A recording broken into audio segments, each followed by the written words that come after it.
We believe, the thesis of this series is that we believe things would be better in this world if we would love better. And here's what we've been trying to tackle every week that we've talked about this. We take one piece of 1 Corinthians 13, love is fill in the blank, and we try to identify the answers to two questions with that theme in mind. What can I do to love Christians better? And what can I do to love people in my community better? So here's that passage, 1 Corinthians 13. We've read it every week for the last few weeks. We're going to keep reading it until we're done here. Let's read it together. You don't have to read it out loud with me. I will read it to you. Let me be clear. If I could speak all the languages of earth and of angels, but I didn't love others, I would only be a noisy gong or a clanging cymbal. If I had the gift of prophecy, if I understood all God's secret plans, if I possessed all knowledge, if I had such faith that I could move mountains, but I didn't love others, I would be nothing. If I gave everything I had to the poor, even sacrificed my body, I could boast about it, but if I didn't love others, I would gain nothing. Love is patient and it's kind. It's not jealous or boastful or proud or rude. It doesn't demand its own way. It's not irritable. It keeps no record of being wronged. It doesn't rejoice about injustice. It rejoices when the truth wins out. Love never gives up. Love never loses faith. It's always hopeful. It endures through every circumstance. See, prophecy and speaking in unknown languages, special knowledge, those things will become useless, but love will last forever. Right now, our knowledge is partial, it's incomplete. Even the gift of prophecy, it reveals only a part of the whole picture. But when the time of perfection comes, those partial things will become useless. When I was a child, I spoke and I thought and I reasoned like a child. But when I grew up, I put away those childish things. In the same way, right now, we see things imperfectly, like puzzling reflections in a mirror. But then, at that time of perfection that we're waiting for, then we will see things with perfect clarity. All that I know right now, it's partial, it's incomplete. But then I will know everything completely, just as God now knows me completely. Paul says there are three things that will last forever: faith and hope and love. And the greatest of these is love.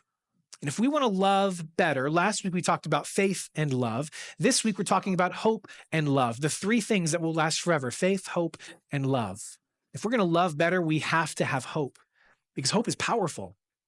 Let me tell you how powerful hope is. Okay, I read a story, a study that was done back in the 1950s. And I will admit up front, it is unorthodox, it's kind of gross, but the results were kind of incredible. Okay, here's what happened.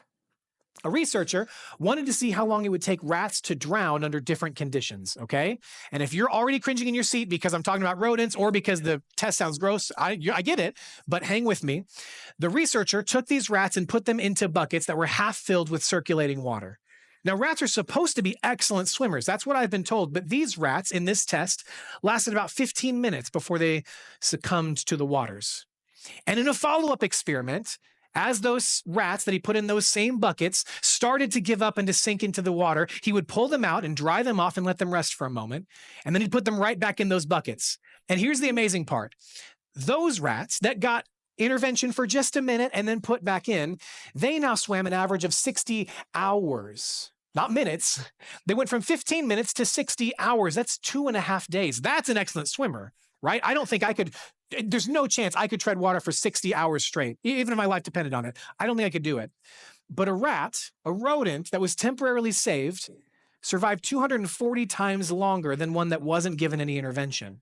That was the conclusion of the research. And the conclusion you draw from that, the researcher said that saving a rat from drowning, even temporarily, gave it hope. And that was the difference maker. The hope that there was a chance that they could survive gave them the hope to survive. Hope is powerful. And if we want to love better, we need to love in a hopeful way, full of hope. And a hopeful love does not sink. It's active, it's enduring, it treads water as long as it possibly can, knowing there must be some potential future in sight that's better than this. Hopeful love floats.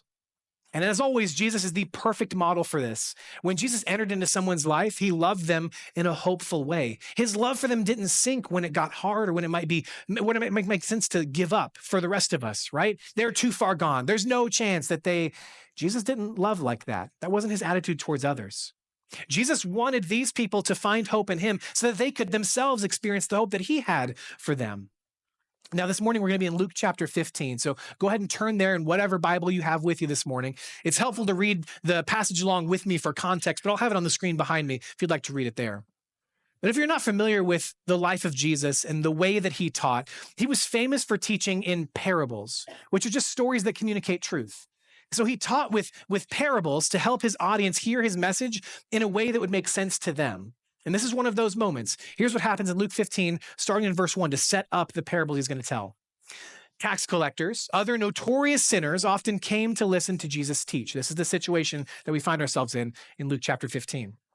And this situation made the Pharisees and the teachers of the religious law complain that he was associating with such sinful people. They couldn't believe it. Now, can I tell you, just before we even get into it, complaining is not one of the ways that we love better. Okay? Complaining does not come from love. It comes from bitterness. It will not help you love people in your life better. And in Luke 15, the complaints are coming from the religious leaders, the pastors of their time, the Bible nerds who teach all things about God. They're complaining because the people that Jesus hangs out with are too sinful. Lost people are finding hope in the message of Jesus, and the guys who teach about God can't believe it. Not because it's incredible, but because it's deplorable. They don't deserve this. There's no hope for them. There's no chance they're going to... But Jesus knew. He knew their thoughts. He heard their complaints. And so to respond to that, he told 3 stories about loving others with hope. Here's the first one, starting in verse 3 of chapter 15. Jesus told them this story. If a man has 100 sheep and one of those sheep gets lost, what does he do? Won't he leave those 99 out in the wilderness in the open country and then go and search for the one that's lost until he finds it? And when he has found it, won't he joyfully carry it home on his shoulders? And then when he gets home, he'll call all the people together, his friends and his neighbors. He'll say, rejoice with me. I found my lost sheep. And Jesus says, in the same way, there is more joy in heaven over one lost sinner who repents and returns to God than over the 99 others who are righteous and haven't strayed away in the first place. And here's what we learn from the parable of the lost sheep. Love floats with those who have lost their way. Now, sheep aren't known for being very smart. There isn't a lot of individualism within a flock of sheep. They're a herd mentality kind of animal. And when I was a teenager, we would go on these youth conference trips with the youth group to like CIY, NYR, whatever. And sometimes on the way, we would stay in these pretty nice hotels with like a bunch of floors and big elevators. And you know, teenagers and elevators can't get enough, right? And we had this test that my friends and I would run when we were teenagers. We would get in the elevator together and we would all turn and face the wrong way. And we would wait as we went up and down the elevator, just standing in there facing the wrong way. We'd wait to see if the next person that came in the elevator, if they would walk in and face the way they're supposed to towards the doors, or if they would follow our lead, a bunch of teenagers, and face the back of the elevator. And it was incredible. Not because there's a logical reason to face the wrong way. We were 16. We didn't know anything. There's no special knowledge we had about facing the wrong way in an elevator. They just saw that this is, I guess, what I'm supposed to be doing. I don't know. And it's amazing how many people would follow our lead and do that. It's amazing how easily influenced people can be when they're among the herd. You know what I mean? Even if what the herd is doing doesn't make any sense. Standing out from the crowd sometimes can somehow feel like it makes even less sense, in the moment at least. And that's the key. In the moment, when you get turned around like that, it doesn't take long to wander away from the path you're supposed to be on. That's more or less what happens in Jesus' first parable. A shepherd was with his flock of sheep, and one of them wanders off the path. With what we know about sheep, we can assume that the sheep in this story gets lost from his own foolishness. Maybe the sheep got distracted by a flower or a tuft of grass. It doesn't really matter because that's not the point. What's important in this story is that the sheep ended up not where it was supposed to be. And what's really important is how the shepherd responds to that. The shepherd was so committed to finding that lost sheep, he took the other 99 and said, okay, you stay here, I'm going to go. To go and search, leave these guys in the open country and go and look for the lost one. Now, why does the shepherd leave these sheep here? Why does Jesus leave the 99 here out in the open country where things could happen to them? Because they're not lost. There's a missional priority here that supersedes the 99 that are already found. What we do at Capital West is all about the ones who are lost. And it's really easy to think that church should cater to my needs, to my wants, to my preferences. But this passage doesn't teach that. I've been going here for a long time. I give, I serve, I'm in a small group. I've been a long-time member at Capital West. They should do things the way that I see it. I think I've got the right view of this. This is how things should be run. This passage does not teach us that this church and its mission is for you. If you're here and you're engaged with what we're doing here, I am so glad that you're here. We need you on mission. I want you to be here and participate with us in what we're doing, but this mission isn't to find you. You're already found. You're here. This mission is to find the ones who are lost. Whether they have never known Jesus in the first place or they've wandered away from him, the mission is for the ones who are out there, not the ones that are already here and found. And we have to have passion in searching for those ones who have wandered off. And we need to rejoice when we found them. When the shepherd in Jesus' story, when he finds that sheep, he rejoices. There's celebration. He didn't punish the sheep for making a bad choice, which would have been common in that culture. The shepherd, it would be expected maybe that he would break one leg of that sheep to force it to stay closer to him so it wouldn't wander off again. But that's not what happens in this story. This was a time for celebration. And so the shepherd joyfully puts the sheep on his shoulders and goes home to celebrate. And if you're here today and you've lost your way, even if it just happened, I want you to know there's hope for you in Jesus. And if you're here today and you know someone who has lost their way, even if it just happened, I want you to know there's hope for them in Jesus. Let's take a look at the next parable, starting in verse 8. Or, Jesus says, suppose a woman has 10 silver coins and she loses one of them. Won't she light a lamp and sweep the entire house and search very carefully until she finds it? And then when she finds it, she'll call in her friends and her neighbors and she'll say, rejoice with me, I found my lost coin. And in the same way, Jesus says, there is joy in the presence of God's angels when even one sinner repents. And here's what we learn from the story of the lost coin. Love floats with those who have been neglected or abused. Now, you might look at the 9 coins that she still has and think that losing one isn't that big of a deal, right? Silver coin could have been worth about a day's wages. And so to her, at least in this moment, this one coin that she was missing held a lot of value. It didn't matter she had 9 more here in her hand. There was one that was lost and she needed to find it. You see the parallel between these two stories? She was desperate to find her coin. It was lost. And in this case, it was lost at least in part due to her neglect. The coin didn't get up on its 2 legs and walk under the couch to hide under there, not like the sheep wandered off because of its foolishness. This coin didn't get lost on its own. Something had to happen to this coin for it to become lost and then stay lost. And this woman knows that she needs to do everything she can to find it. So she's lighting lamps and sweeping things and moving furniture and looking everywhere she can until she finally finds it. And when she does, she's so excited she calls everyone together, friends and neighbors, anyone she can celebrate with. See, in the first story, the sheep wandered off because of his own foolishness. And in the second story, the coin was lost because of the woman's neglect. And there are a lot of people out there right now who are lost because of our neglect. During World War II in Nazi Germany, there was a story I read about a German church, some German Christians who would gather to worship together in a small church there. And this is an account from one of the guys who was there as a young boy. And he shares his experience and his regrets and all of this stuff. I'm just going to quote this for you, okay? Here's what he said. He said, I was a young man living in Germany during the Holocaust, and I considered myself a Christian. I attended a little church with my family from the time I was a small boy. And we all heard about the atrocities that were happening not far from us in Auschwitz, but it was too difficult to comprehend. What could we even do anyway? And there's a train track that ran behind our church. And week after week, we would hear the sound of the whistle and the clacking of the wheels as the train passed. It never bothered us. We grew accustomed to it. Until one morning, we heard noise coming from the train. It was the sound of wailing and moaning, and we were shocked when we realized there were people in those boxcars, and they were being led away to death. And week after week, that train whistle blew, and we heard the sound of those poor Jews crying out. It was so disturbing that we devised a plan.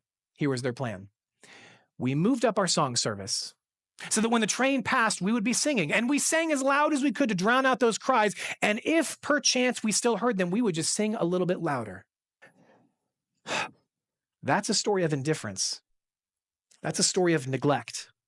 And it's horrifying to hear it recounted like this. The cries were loud, the hymns were louder, and nothing changed. But those Christians felt a little bit better when they ignored the world around them. And it sounds so unbelievable. How could they? I can't imagine being in that place, doing that. That's my response. I can't imagine that. But I think if we're honest, it can be an accurate picture of us, disturbingly so sometimes. You may not hear audible wailing and screaming, but you can't ignore the cries of the lost people in the world around you. We are surrounded. And I know that because Barna estimates there are at least 180 million people who are not born-again Christians just in America. And that's a really big number. When I say 180 million, you're like, wow, that's pretty big. Let me break it down. I want to be really clear about this, okay? Arrowhead Stadium seats about 76,000 people. So picture that big stadium if you've been there. If you haven't, you've seen it on TV. You could fill Arrowhead 2,368 times with all the lost people in the U.S. Okay, here's another one. If you took the top 10 states by population from last year's count, if you combined California and Texas and Florida and New York and Pennsylvania, Illinois, Ohio, Georgia, North Carolina, and Michigan, you'd have roughly the same number of lost people in the US if you took their entire populations together. How about this? If you wanted to save 180 million people by yourself, and somehow you were able to save 1,000 people every day, it would take you 493 years to save all of them. 180 million is a lot. The good news is you don't have to save 180 million people by yourself. The bad news is there are too many Christians who are doing nothing to reach people for Jesus. But here's the good news. If you and I stop neglecting lost people, and we agree to find one person for Jesus this year, just this year, there'd be 2 new Christians at the end of the year. That's good news.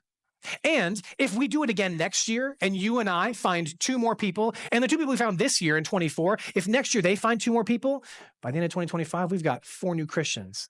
That's good news. And if we all do it again the next year, that's 8 new Christians in 2026. And that's good news. If just one of you and one of me takes this call seriously and finds one person each year, and each of them finds their own person the next year, it'll take us 33 years to surpass the global population of Jesus followers. Do you hear how attainable that is? We could have 8 billion people who know Jesus personally in 33 years.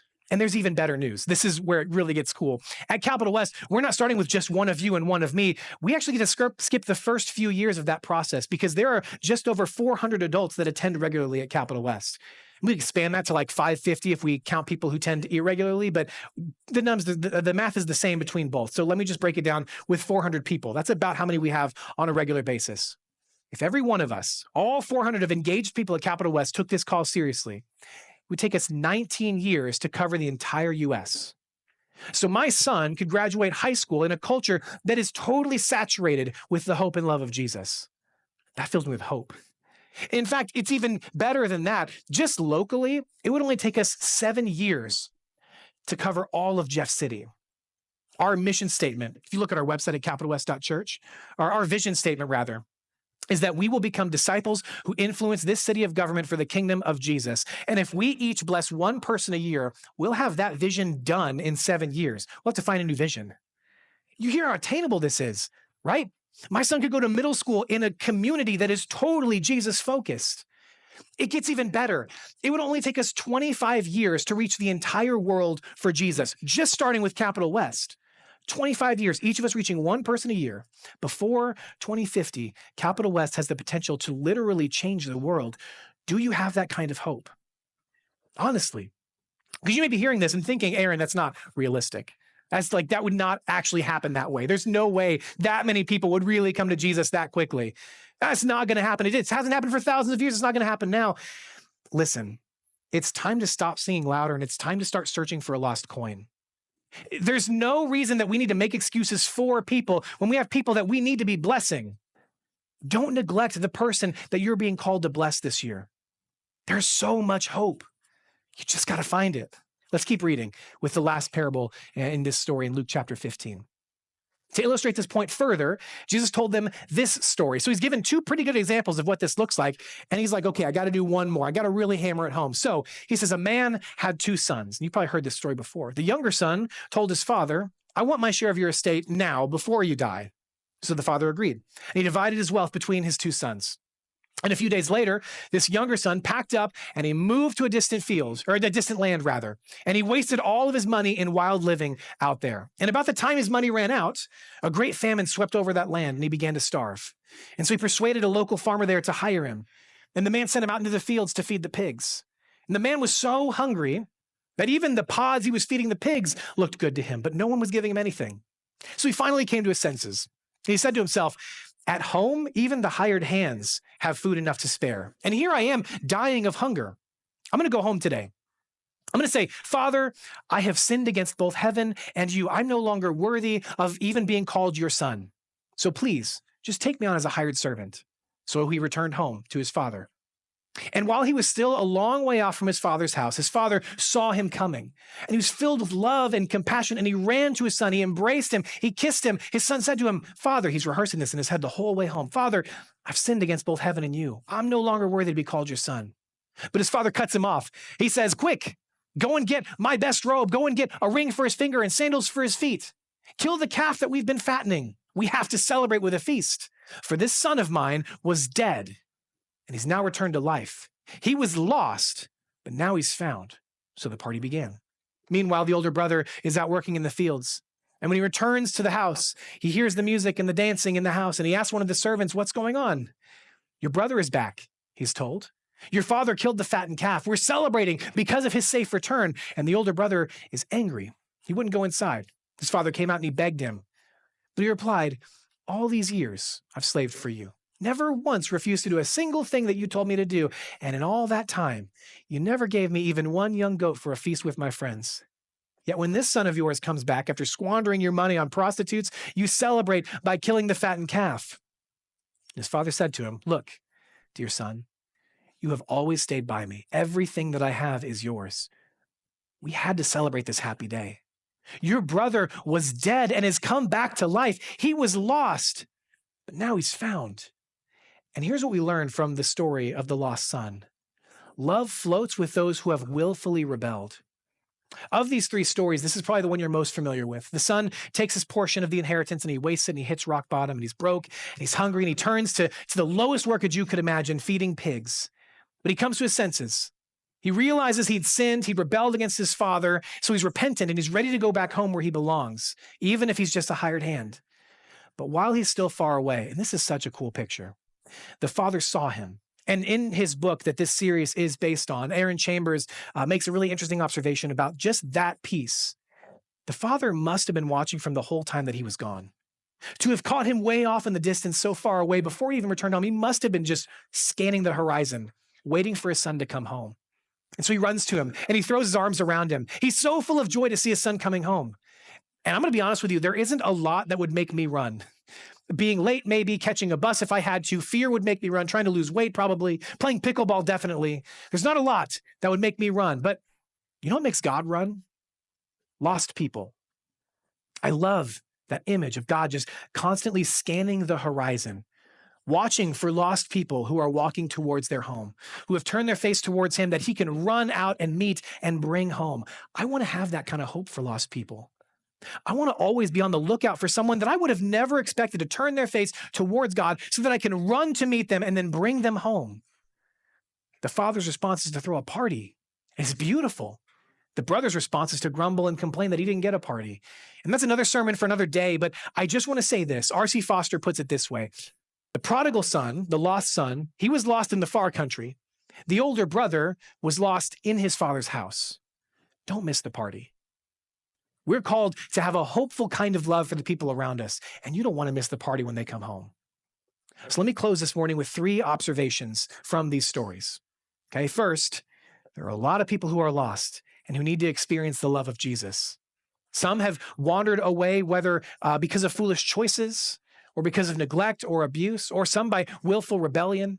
Doesn't matter why, because the second truth is this: Jesus wants us to love them so much that they will be found. There could be any number of reasons why they are lost now. Doesn't matter. We do whatever we can to lead them towards Jesus. That's the mission. And the third truth is that when they're found, we rejoice just as God rejoices. Love floats when it's full of hope. It doesn't give up because the task is too great or there's no end in sight. This is too much for just me. The harvest is plentiful, the workers are few. That's not a reason to give up hope on the mission that's in front of us. Love, when it's hopeful, keeps swimming. Love sees the brokenness of the world, the pain that's filling the people around us, and it hopes for something better for them. We have to love better and bring hope to those around us. Let's pray. God, thank you so much for the hope that you give us, for the mission that you've invited us to be a part of. God, the task is great. There is a lot in front of us. 180 million people is a big number. 8 billion is even bigger. But you are bigger still. And God, you have brought us on this mission for a reason. You have chosen each of us on purpose and for a purpose. And so, Lord, I pray that we would bravely and boldly respond to the call that you have for us, that we would bless those around us, that maybe this year we would start with one person that we focus on for the rest of 2024. God, that you would show us very clearly who it is you want us to bless in our lives. That we would begin showing the love that is full of hope that you have for us and for those around us. That we would join you in this mission, and that we wouldn't give up because it feels too difficult sometimes. That we wouldn't sing any louder than we need to because, Lord, we don't want to drown out the cries of those who are lost around us. We want to hear them and recognize them and know they need to be found and then search desperately for them. Lord, you are good. It's in Jesus' name, amen. So let's talk about next steps, okay? Because Capital West exists to help you take your next step with Jesus. And honestly, what is all this for if it doesn't cause us to do anything, if it doesn't change us? So the first next step that I want to offer is this. If you are new to the idea of Jesus, if this hope stuff that I'm talking about, running home to the Father, if that's not something you've ever experienced before, I want to challenge you to take a big, bold step today. And that is when this next song starts, to come to the back of the room and talk to me. I'm going to be back there. I would love to have a conversation with you. You don't have to commit to anything. Just to start the conversation about what it looks like to follow Jesus, to call him your Lord and your Savior, to follow after him in discipleship, where that journey begins and what it looks like going forward. Let's just talk about it. Let's start there. But I know it's a big step to stand up and walk back there. And I want to challenge you to do it if that's where you find yourself. If you feel lost, if you feel like you are a lost sheep or a lost coin or a lost son, whatever the case is, whatever the circumstances were, I pray that you find hope today. Come and talk to me if that's you. For everyone else, I think there is one next step that stands out from all the rest I could think of as I was writing this. This whole conversation is a reminder to me of why we talk so much about blessing our neighbors. And bless, in all caps, is an acronym that we use around here to talk about the process of helping someone who is lost find Jesus. And it's a process that takes time. So one person a year is a pretty good goal to start with. You begin with prayer for that person. It's the B in bless. Begin with prayer. Pray for one person in your life who doesn't know Jesus. Pray that God would reveal himself to them. Pray that God would work through you to point them towards Jesus. Pray for opportunities to talk about Jesus with them. Begin with prayer. If you don't have someone in mind, start praying that you find them, because God's put them in your life already. You just need to open your eyes to them, to see them, to notice them, to hear them. That's the B. Then comes the L, the second letter, is to listen to them. Good relationships start with a lot of listening. So things like, tell me your story, or what do you do for fun? What's your favorite restaurant or vacation spot or movie? What are your dreams for the future? And then when you ask them questions, listen to what they say with intention. Learn about them. And a great way to start that conversation is over a meal. That's the E in bless. Eat with them. Because some of the best conversations happen around a table. So invite the person that you want to bless to eat with you or have coffee with you. It's a great place to listen to somebody. And then comes the first S in bless. Serve them. As you're learning about them, if you know about a need in their life, meet that need. Or if you learn about something they're passionate about in particular, find a creative way to serve them through that. Help them coach their kids' team. Give them a gift you know they'll appreciate. Serve them in some way. And all of those things are to help build the relationship so that when it makes sense when you get to the last S in bless, share your story. Share the story of God working in your life. The story of how you met Jesus and why you follow him now. Share the story of what Jesus did to make a way for them by telling them how he made a way for you. Church, I have genuine hope in my heart that every one of you will choose one person to bless this year. You got 8.5 months left. We're midway through April. And I have genuine hope that Capital West will be serving more than 1,000 people by the end of next year because each of us chose to bless one person a year. I genuinely believe that could be the case. I have hope that that's going to be true. Begin with prayer, listen to them, eat with them, serve them, share your story with them. You may already have someone in mind. You may already be in the process of blessing them. You may be on the E or the S already. You may need to spend some time today considering who you could bless. But God has placed people in your life who are lost for all kinds of reasons, maybe because of foolish choices or neglect or abuse or willful rebellion. But it doesn't matter. Your love must be hopeful, truly hopeful. So let's love the people in our lives better this year by having hope. We'll see you next week, and I hope really soon I get to meet the person you're blessing.